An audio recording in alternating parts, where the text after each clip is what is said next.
Welcome to the Money and Meaning Podcast. It's the podcast for CEOs who want a life full of money and meaning. I'm your host, Kanae Corder, National Certified Counselor and the world's #1 clinical hypnotherapist specializing in turning stress and anger into a life of meaning. I created a virtual experience that allows me to have private conversations with CEOs that are stressed because they're singularly focused on money. And what I've found in my clinical practice is that if the CEO is stressed, the whole company is stressed. Am I right? But it doesn't have to be that way. And the CEO is stressed because society makes us believe the American dream is one thing, when it's just not true. It means different things to different people. And the truth is, the American dream is dead now anyway, because all it ever did was force us to chase money and compete with others, which left us stressed and unhappy. Nobody dreams of being stressed and unhappy. That's why I set out on a mission to guide my tribe on a transformational journey to make America meaningful again. So, if finding meaning in life is a high priority for you right now, let's get into today's show.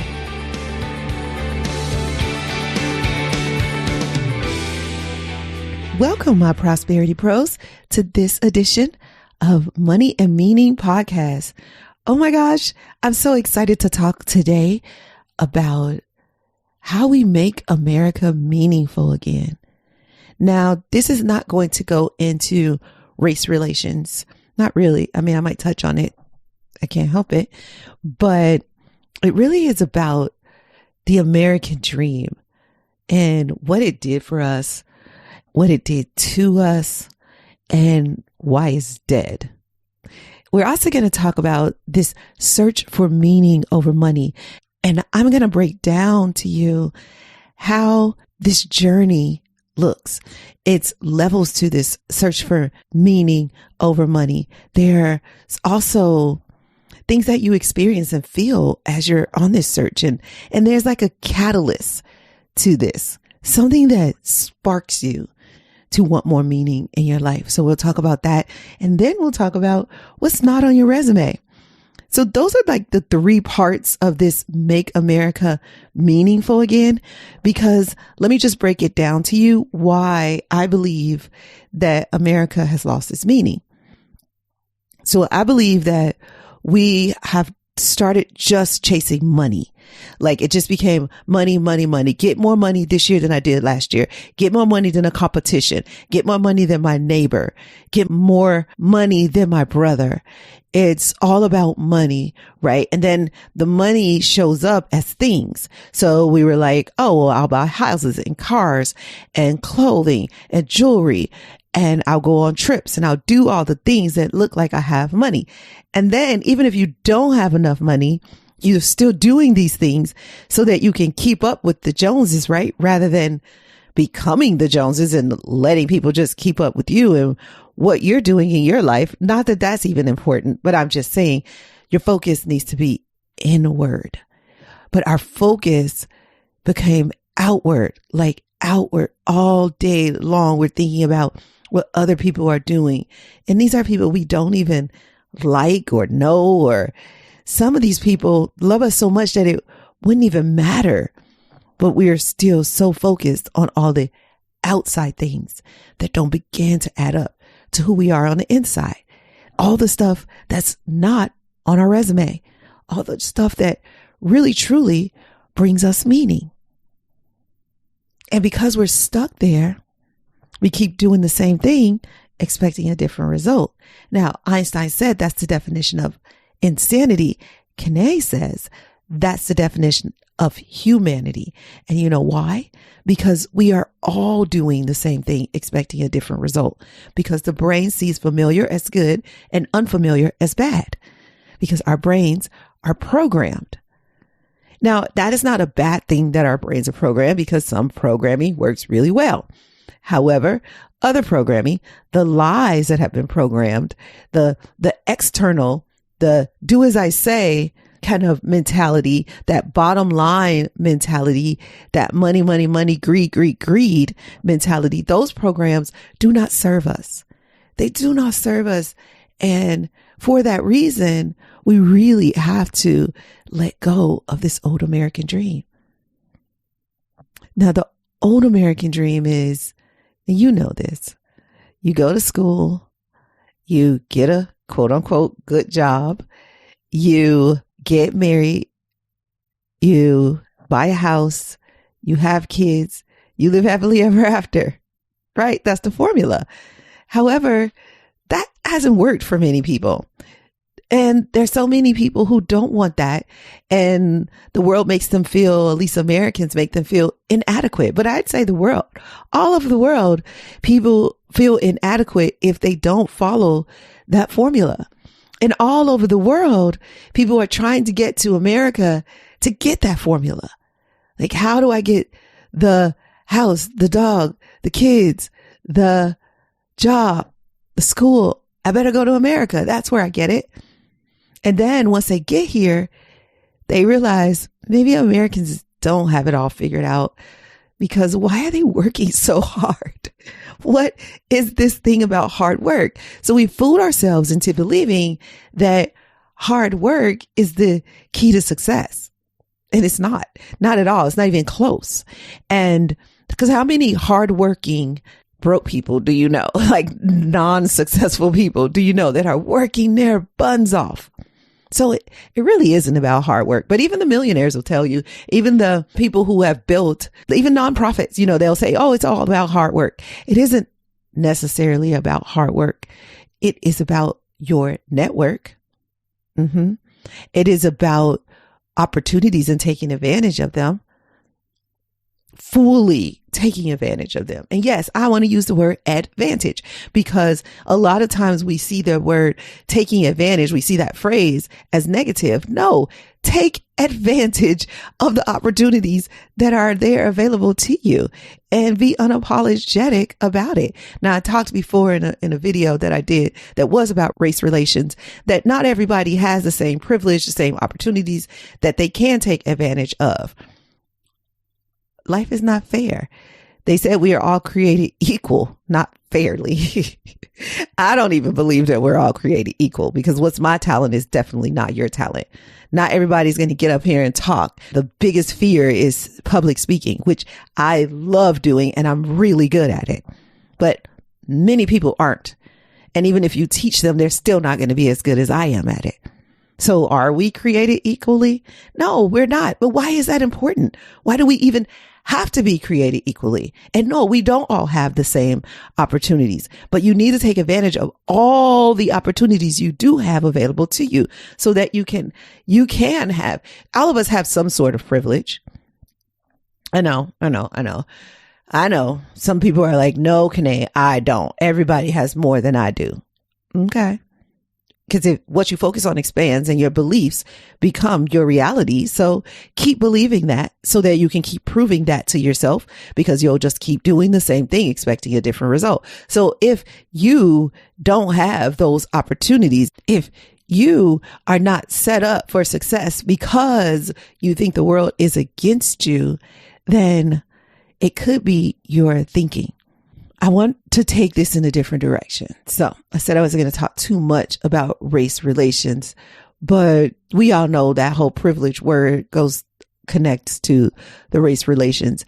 And so I know this. I know that some people just do. They just have more opportunities. And when I talk about making America meaningful again,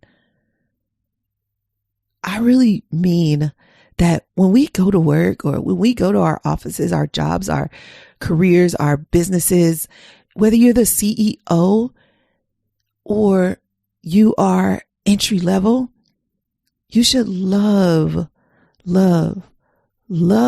your life. You don't have to become a CEO to love your life. I couldn't run presidential if everybody in the company was a CEO. Same is true for, I don't know, IBM, Microsoft, any of the other companies. There needs to be a CEO, and there needs to be people doing the other work. So everybody can't own a business. And thank goodness we're not all created equal. Everybody doesn't even have the wherewithal, what it takes to run a business. But some do. And some want a business that they can go to, unlock the doors at 8 o'clock in the morning, close their doors at 8 o'clock at night, go home, have dinner with their family, go to sleep, do it all again. For some people, that is the life they're looking for. For others, they want to build something big. They want branches in every city and country, and they want millions and millions of customers and dollars. But not everybody wants that life. So what is the American dream to you? Because the American dream is dead. And this is sort of like the eulogy. So let's just all pay homage to the American dream. As cookie cutter as it is, it meant something at one time. But it doesn't now. And that's why or how it died. It died because it didn't evolve. It died because it was inclusive. If you didn't believe those things, if you didn't believe that school was for you, then you lost your American dream. If you didn't want to have the 2 kids, the picket fence, you lost the American dream. Now your life has no meaning because you're not showing up in the world the way the cookie cutter dream says you should. And all it ever did was bring us stress and anger, stress us out because we're listening to all the outside things, all the, you need to be doing this. And is anybody liking my stuff? And because I said so, early on in life, our parents teach us to do the things that are outside of us. It starts by paying attention to what your parents say. Oh, become a doctor, become a lawyer. You never know in your gut what you want to be, what your spirit tells you to be.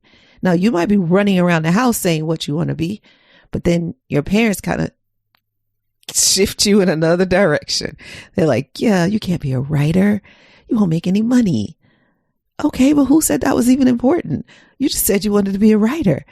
And you can make money. Who says you can't make money as a writer? Stephen King, Dean R. Koontz, Elizabeth Gilbert.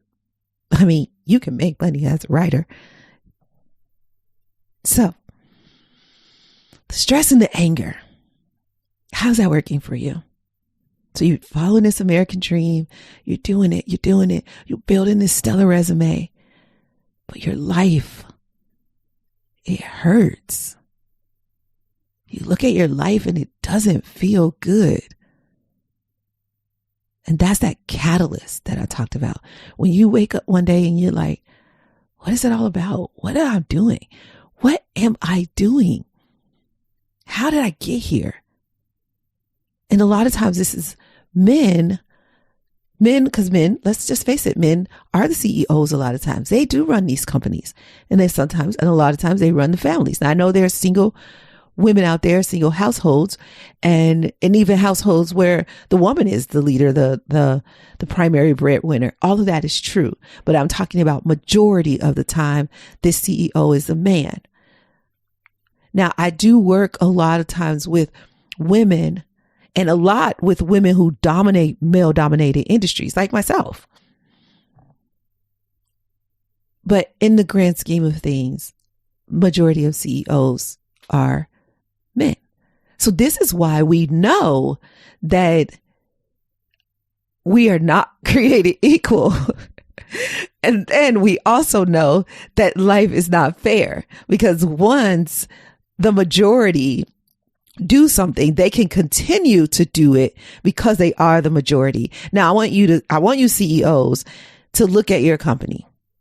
If you can count the number of women, if you can count the number of Black people, if you can count the number of Indians or Asians or any group of people, if you can count that, like if that is visual, then that's an area of opportunity. That tells you right there that you have been singularly focused. It tells you right there, not that you're a racist. No, that's not what it tells you. It tells you that you're doing the same thing, expecting a different result. Somebody told me racism was dead. I was like, the American dream is dead. Somebody told me racism was dead. They were like, no, that's the 60s. That's not going on anymore. Oh, that's because you've surrounded yourself with people who look just like you. You live in a neighborhood, you go to work, you do the things, you are part of organizations. People look just like you. Nobody's discriminating against you, and you're not discriminating against them. And you couldn't even see it if they were discriminating against people outside of the group because you guys don't go into other groups. But maybe you'll allow one or two people to come into your group. But if you're never going into the other group, if you're never the only white woman or man in the room, there's an area of opportunity. Because it's okay for you to open up your doors and allow them to come in to your room, and you say that's not enough because you're not going into their rooms. Because do what? You don't care enough to go into those rooms? You're not curious? Maybe you think you are too good to go into those rooms. Maybe it just didn't ever even occur to you to go into those rooms. Maybe you think you need to be invited. All of this is BS. Just connect. Just connect. Now, let me go back to what I was saying. If you look around your company, CEOs, and you can count the number of quote unquote others you have, there's an area of opportunity. Because I guarantee you, there are others that qualify for every single one of those positions in your company. Every single one. Now, what I believe should be happening is that as the company turns over, like there's turnover in companies, right? So you should be seeing those numbers go up and down and merge. And at one time you have this many and this time you have that many. When I look at companies I've worked at, many, many times I have been the only woman. Many times I've been the only Black woman. So do you have to hire everybody that looks alike? Do you have to keep doing the same thing over and over and over and over again? What about your customer? What's your customer look like? If you're going to have meaning, if you're going to bring meaning to your life, then you've got to give some kind of credence to diversity. And I don't mean take a diversity course, bring in a diversity trainer. Sure, do it, but don't stop there because it's way deeper than that. It's so much more underneath that surface. A diversity council. If you have a diversity council in your company, area of opportunity. Because if you have a diversity council, if you need somebody to hold you accountable for making sure that you are inclusive, that you are allowing everyone to have an opportunity at your company or in your neighborhood or your organization, then area of opportunity. None of this means you are racist. It probably means you're a blind capitalist. It probably means you're programmed, and it probably means you're confused. But what it means most of all is that you're starting to see that this gives you a really clear look that there are some areas of opportunity. And as you are feeling like, man, I've got to make some changes in my company, I've got to make some changes in my life, these are some of the areas, some places where you can make some of those changes. The Beatles said, money can't buy me love. But guess what? We are all using money to get love. It's true. I'll tell you why I know. I've learned in my almost 20 years of working in the financial and mental health industries that money and love go together, whether we wanted to or not. All of our actions are based on doing what we think will get us the maximum amount of love. Now, later in life, we begin to use money to get that love. From the time we are children, we set in motion a plan to get our parents' love, then our friends' love, next our partner's love, and so on and so on and so on. So you see, around age 14, we make a final decision on how we will handle money.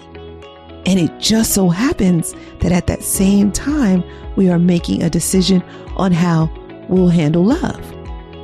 You might decide to be a saver. You might decide to be a spender. You may even decide to be a hero or an enthusiast. Wondering what those two are? Take the Money Mentality quiz. It will reveal how you use money to get love. You don't have to believe me. See it for yourself. Take the Money Mentality quiz. Go to presidentiallifestyle.com/quiz and see for yourself. It's free and it only takes like 2 minutes. The great thing is you'll walk away not only knowing your money mentality or money personality, but you'll also know your money strengths and challenges so you can do something about them. So go ahead, take the quiz, but don't stop there.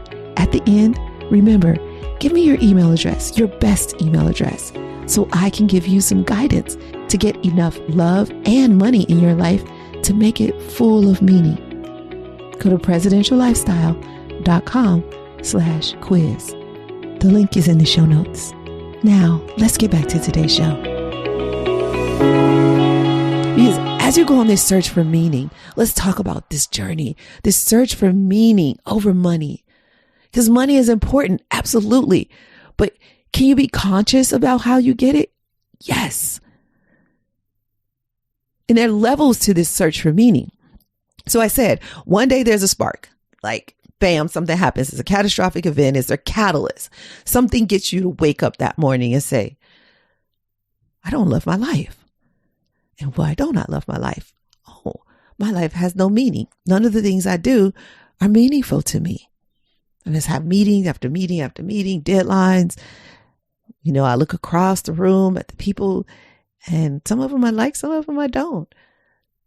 Some of them I wish they weren't here because they make this company harder to work with. Even though they look like you, they don't necessarily have to be the right person for the job. And so we go out on this search. Now it's everybody, but you know, CEOs are often men. So I may say he rather than she. Don't get upset with me. So he'll go out on this search and it might look like buying more cars, dating younger women. It might look like picking up a vice, cigarettes. When I first started working at Morgan Stanley, jokingly, one of the top advisors, he said, so what vice do you have? And I was like, what? He's like, you're going to have a vice if you're going to do this job. It's very stressful. You need a vice. And he's joking, but he's serious. It's like, well, that's true. We hate our lives so much that we need to fill voids with drugs, alcohol, food, sex, whatever, material things, shopping. But I didn't need a vice because I had a life of meaning. A meaningful life was my vice. So how do you make a meaningful life your vice? That every morning you wake up and you have this morning routine that guides you and molds you and shapes you into a life of meaning. That before you go to bed at night, your day is wrapped up and you start to believe, oh my gosh, I am doing some good in the world, even if it's just for 2 people. Whatever it is for you. And that's what starts to happen. You start wanting to do more good in the world. Do you know Carnegie? Yeah. And now you know Carnegie Hall and Carnegie Mellon and these universities and these libraries. But before Carnegie did all of that great work in the world to turn his money into meaning, he was a son of a bitch. Now, I am sorry if that's your uncle or grandfather or great grandfather, but he was. And that's why he made those changes. That's why he did so much, because he felt like he needed to make amends for all the wreckage in his past. And you can read more about his story. And because this episode is not going to go deep into Carnegie, but thousands of people died because his safety measures were all about the bottom line. What? He cared more about a profit, a few cents, than he did about his employees' lives.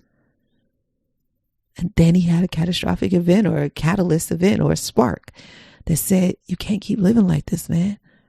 Yeah, that's what I imagine. I imagine Carnegie woke up one morning in the 1800s or whatever that was. And he says, you can't keep living like this, man. I guess that was The 1900s. Okay. So anyways, as he's building this industry, he's the top. He's the most powerful. He's the wealthiest. At one point he was. And then he said, but my life sucks. Yep, that's what Carnegie said. My life sucks. I don't even know how I got here. And he turned it all around. You can do that too. And probably you've not done half of the crap that Carnegie did. So you don't really even have to make that big of a shift to let go of that old American dream programming. You probably are close to having a meaningful life. You probably just need a few tweaks, a few turns.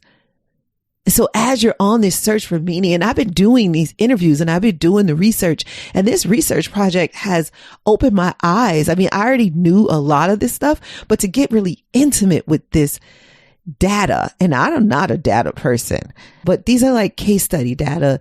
This is like case study data. So this is a lot more interesting. But each CEO that I've talked to, male or female, there was a journey.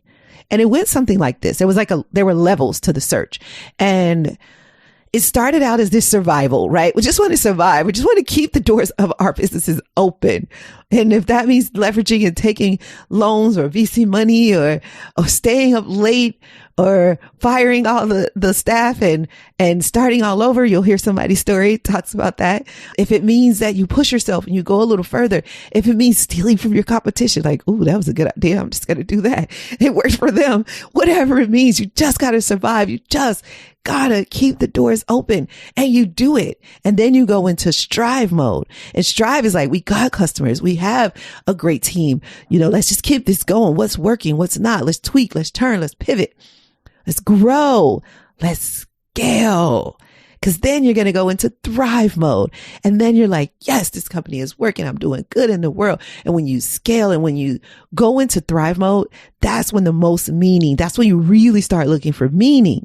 And you're like, wait, I survived this. I worked my buns off. And maybe I lost a little dignity along the way, but I'm going to get it back when I get to thrive mode. And you strive and you strive and you strive, and people probably don't even thank you for all the work that you do in the world, but you keep going anyway. And then you realize, oh, I'm tired. I'm tired. And if I'm going to light my fire again, I've got to find something meaningful. You might be there right now. That might be where you are. And let me tell you, you are not alone. You are not alone. I am here with you. And there are thousands of people listening right now that are with you as well. And there are other CEOs right around you that you just don't feel comfortable sharing your journey with, but they're going through the same journey you're going through. And what I'd say is, if you're in the survive mode, it's going to be tough to find somebody else just like you, because your head is down and you're just trying to breathe, right? So you can't even look left or right. Because think about it. When you're running, trying to survive, like just imagine you're trying to survive from this, I don't know, saber-toothed tiger is always my analogy. You're running from the saber-toothed tiger. You really can't figure out, well, who else is here? And am I running alone, or are there other people? Because you're just trying to stay alive. Now, maybe if your family was there, you got them and you're pulling them along with you, which some of you are, which makes it even harder. You got kids on your back, a wife on your arm, and you got to breathe, and you got to keep them going and keep them going. And you're breathing, and your heart is beating fast, and your lungs are full, but not too full, because you got to keep the blood flowing and the air going. And it's just about survival. It doesn't matter who's around you. So at that point, you're not really looking for your tribe, but it would be great if you had a tribe. But when you get into strive mode, that's when you really want to see, okay, who else is here? Who's doing this? Who can I help? Who can help me? Collaboration is the key in the strive mode. And then you go to thrive, and it's love. The sun is shining, the rainbows, but it's not always like that. Maybe here comes a lawsuit. Yeah, I had somebody talk about that in my research. Or maybe there's a divorce. because you went into survival mode and your head was down and you paid no attention to your wife and kids, or even while you got into strive mode. And that's really when you don't pay attention to the wife and kids, when you're in strive modes. And I say wife and kids, ladies, husbands too. You ignore your husbands and he's like, I just want to have sex with him. And you're like, how can I have sex when I'm trying to find the right vendor? Right? You're like, he doesn't care about me. He doesn't care about my business. All he wants is sex. Does he know I'm trying to change the world? Yes. But he also knows you kind of need to relieve some of that stress too. Just saying. So don't get mad at me. I say the right. I say what's on my mind, and I say the truth. Yes, I do. So get mad, but just get over it and come on back. All right, you're back. All right, I love you. I love you so much. I do.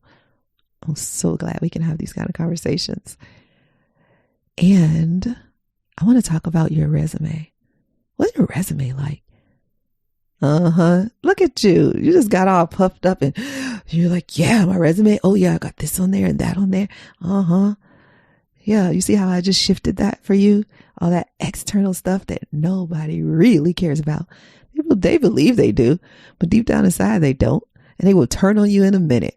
All that stuff on your resume. I don't care how many movies you've been in, how many likes you got on your Instagram. You don't care how many widgets you've built, books you've written. None of that will matter. At some point, it's just stuff. It's just boxes. It won't matter to you and it won't matter to other people either. Because when they're ready to move on to the next person who wrote more books than you, there's always somebody who wrote more books or had more money or got more clients or created the next great product. So that's not going to keep you on their minds. And why is that important anyway? Because that's external. Happiness is an inside job. Meaning is an inside job. You got to find it inside yourself. But when you're looking at your resume, you're like, oh, I've been to this company and I built this company and I've done this. Whether you're an employee or a CEO, your resume makes you feel like you're somebody. But what if who you are could make you feel like you're somebody? So what's not on your resume? Think about it. What's not on your resume? What is bringing your life meaning? What really warms your heart? What is it that you wish you could do more of? Wish you could get back to faster? Wish the sun would come up earlier just so you can get back to doing it? What is that? So I'll give you an example. It's in my bio, but it's not on my resume that I have an adopted daughter. I have 2 adopted daughters, and the story goes, you probably heard it, that I adopted one. They're twins. One first, and a couple years later, the other one came. But in the beginning, the other one didn't want to come, so I just had one for 2 years. And then a couple years later, I have 2 adopted daughters. And the story is powerful and profound and deep and meaningful. And I'll tell it at another time. If you haven't heard it, I'm not going to tell it now, but it is so good. And every time I tell the story, it brings more meaning and more meaning and more meaning. And every time she tells the story, and I told it in a couple episodes back, and I'll find that episode and see if I can put it in the show notes for you. But man, we just love each other so much. And that's not on my resume though. But I love that part of my life and I give a lot for it. Now, do I focus on work too much sometimes and not on the girls? Yeah, I do. And I hate that I do it, but sometimes I'm still in strive mode. We're a young company, Presidential Lifestyle. And we haven't gotten to thrive mode yet. There's still that fluctuation for us. Something else that's not on my resume is that I am a really good friend. I'm so generous. I pour into my friendships. And that's because I've had friends that have passed away that maybe when I was younger in my 20s, I didn't pour in enough. I tempered my friendships back then, and my dreams, my goals were more important than my friendships. But that shifted once my 2 friends passed away. And I was like, nah, that's not who I want to be. I want my friends to know when they leave this world that can they love them fully and completely, freely. And I didn't hold back. And I sat on the couch and talked and listened with them. I was there when their companies needed a little bit more help. I supported them as a client or customer. I sent them customers. I donated to their causes. I listened to their big dreams. Not that little American dream. I'm sorry. Some people, American dream is right for you and it is enough. But for others, and a very few people want exactly to go to school, get a good job, buy a dog, have kids, get married, not in that order, but have a picket fence. I mean, how many people really do want a picket fence? So if we look at that exact formula, not many people are following that. That's not even appealing to most people anymore. So what's not on your resume? That's how I want to close this episode. I want you to think about what makes your life meaningful, because it's going to be the stuff that's not on your resume. The fact that you adopted a child, the fact that you're a generous friend. Maybe you are bishop in your church or minister in your church. Maybe you can draw or paint and you've never even said that. Nobody even knows that about you. What's not on your resume? I have conversations with strangers all the time where I go deep because I don't have surface conversations. If I'm going to talk to a stranger, because I don't like talking to strangers. So if I'm going to talk to a stranger, we're going deep. So don't spark a conversation with me unless you want to go deep. I don't talk about the weather and sports and whatever else. I definitely don't want to talk about COVID.